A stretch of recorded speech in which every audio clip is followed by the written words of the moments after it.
Sveikas jaunime ir jų mamytės. Šiandien kalbėsime apie LTJS girią ir jos žvėrelius. LTJS giria yra labai didelė. Girioje auga vienas medis, keli kelmai ir vienas grybas. Šiame miške gyvena daug žvėrelių. Net nesuskaičiuosi. Žvėreliai yra labai energingi ir daug veikia. Kas savaitę žvėreliai susirenka girios centre ir bendrauja. Štai čia girios pirmininkas. Labai nemėgsta liberalų. Mėgsta pavalgyti.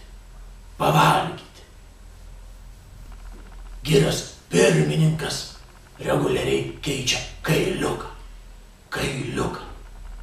Maždaug kartą į metus. Štai čia kitas LTJS Kauno girios gyventojas. Jis taip pat mėgsta pavalgyti. Dažniausiai užtinkamas rupšnojantis obuolius. O štai čia jo patelė. Kalbant apie pateles, Kauno LTJS girioje lankosi svečias, kuris niekaip neranda savo patelės. Šis gyvūnas pasižymi išskirtiniais geografiniais sugebėjimais. Dažniausiai jį galima rasti prie kapinių. Štai čia kitas dažnas svečias Kauno LTJS girioje. Jis labai mėgsta kates, o dar labiau mėgsta kačiukus. Jį galima aptikti kovojantį prieš aktą ir korporacijas. O čia seniausias LTJS Kauno girios gyventojas. Jis labai senas. Jam virš 1000 metų. Su juo geriau nesusidėti. O štai čia jo patelė susidėjo. Kauno LTJS girioje taip pat dažnai lankosi svečias iš tolimos šiaurės girios.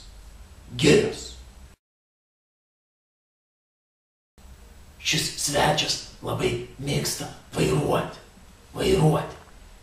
Taip pat jis mėgsta bulves su varške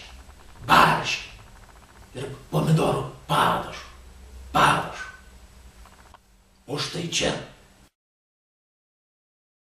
ypač retai Kauno girioje aptinkamas gyvūnas. Jo Kaune nėra, nes jis paprasčiausiai neišgyvena, nes negeria. Šis gyvūnas bando daryti įtaką kitiems Kauno LTTS girios gyventojams, kad ir tie negertų. Kauno LTTS girioje taip pat aptinkami gyvūnai, turintis ypač geras prisitaikymo prie aplinkos savybės.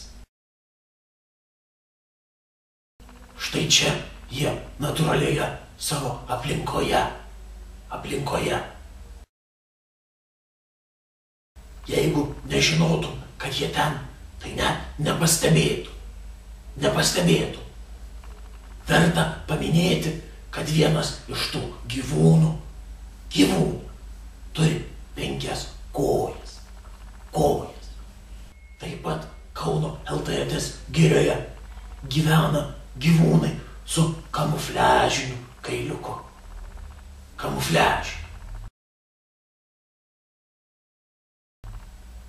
Šie gyvūnai turi ypatingas kanopas. Vienas šių gyvūnų neseniai susirado savo patelę. Patelė greit atsives 12 jauniklių. O čia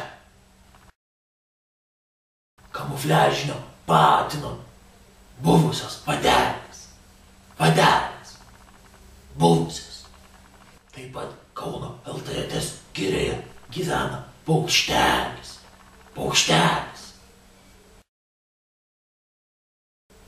Jis labai dažnai čiulba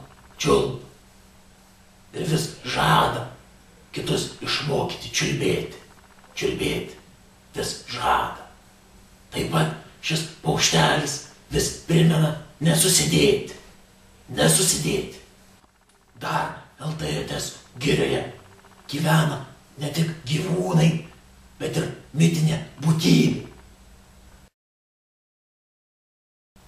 Jis ne gyvūnas, jis trolis. Kalbant apie mitinės būtybės, Kauno LTTS girioje gyvena dar viena mitinė būtybė. Sako, kad ji yra mėlynos spalvos. Jos dar niekas nėra matęs.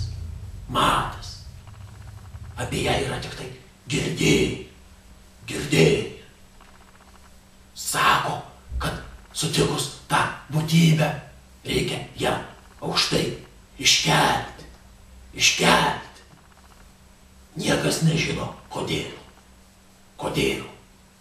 iškelti.